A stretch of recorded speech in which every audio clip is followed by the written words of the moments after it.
Today's show is sponsored by The Daddy Daughter Dynamic, The Path to Healing. This book was written by 13 women who shared their stories of how they each traveled the road to forgiveness, healing, self awareness, and most importantly, self love. This book will be coming soon and you don't want to miss it.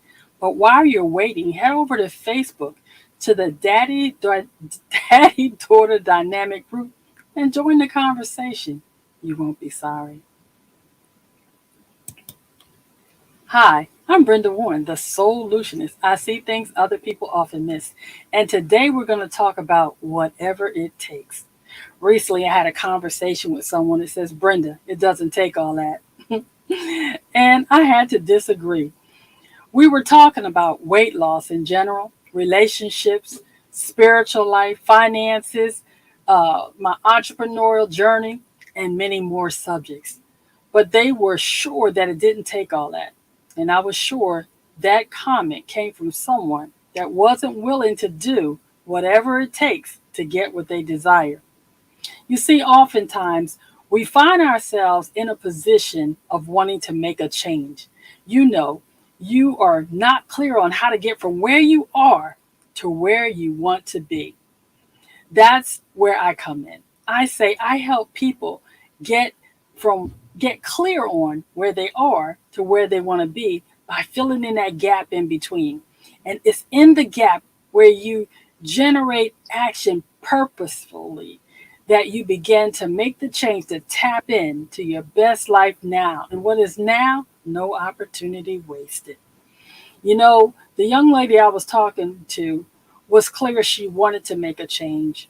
However, she hadn't made a definite decision to make the change. And there's a difference.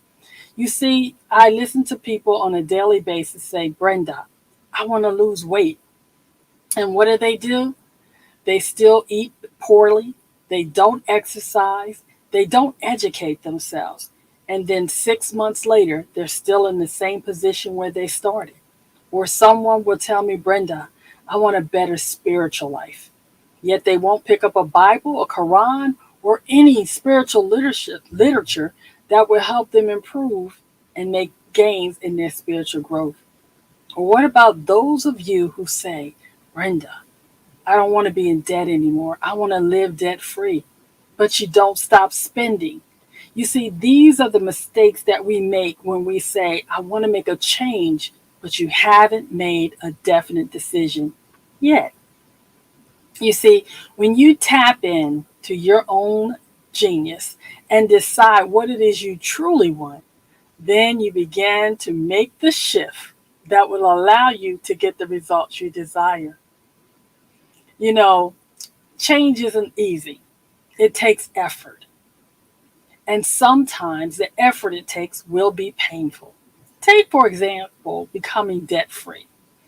Well, if you want to be debt free truly and live in a manner that allows you to not have to worry about finances, then you have to change the way you think about money. If you're already in debt, I say the first thing to do is the easy part. At least I think it's easy.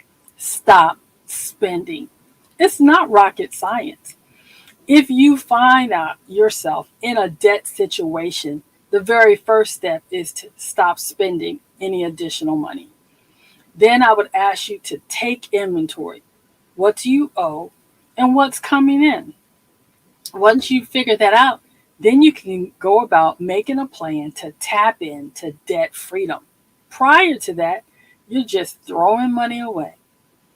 Oftentimes, we're not willing to do the easy stuff first just to get our results because it's going to be painful.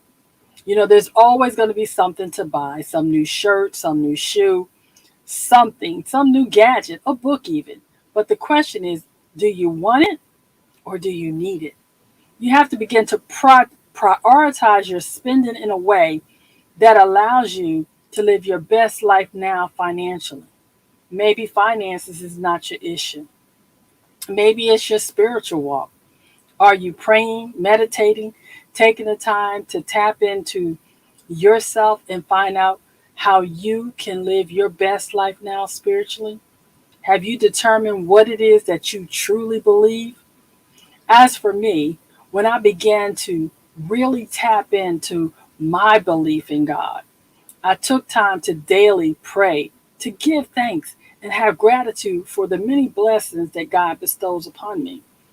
Then I journaled my thoughts. I write love letters to God on a daily because I am truly amazed and feel so blessed that I live the life I live. It takes small actions on a daily basis. It's consistency over time that will help you get the desired results. Or maybe it's a relationship. Are you looking for the love of a lifetime? Well, I'll tell you, start being the love of a lifetime. You have to begin to be what you want. Oftentimes people say, well, Brenda, it shouldn't really take all that. But what kind of energy are you putting out into the universe when you say you want to mate? Are you putting out good vibes, or are you letting all the past hurts keep you from loving somebody full out? Somebody asked me, as a person with 3 divorces, would I ever get married again? I say absolutely, because I'm going to love like there's no heartbreak. You see, I get to decide how I show up in my next relationship. And if I let the mistakes or the lessons of the past hold me back, how would I ever have the love of a lifetime that I'm believing for? You can't do it. So I'm choosing to love like there's no heartbreak and take each day as it comes as I pursue the relationship of my dreams. Maybe a relationship is not it. How about your career or becoming an entrepreneur? Are you really ready to do what it takes to go to the next level? Have you considered the time and the training that will be required to do the business of your desire, or to get the promotion, or to just simply get the job that you're looking for? When you adopt a whatever it takes mentality in any area of your life, you begin to sit back and think about what is required to have the thing that I say I want. And then you go about getting it, whatever it takes.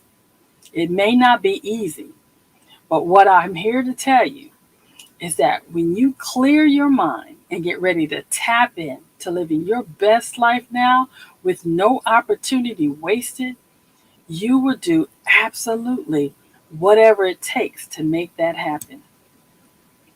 I hope that those of you listen to this really quick, whatever it takes, will take the time to ask yourself, what do I want? Why do I want it? How does it benefit me? How does it benefit others? And what am I willing to do to make it happen? Are you willing to do whatever it takes? Tell me. I want to know. Remember, the choices that you make today will be the reality you live tomorrow.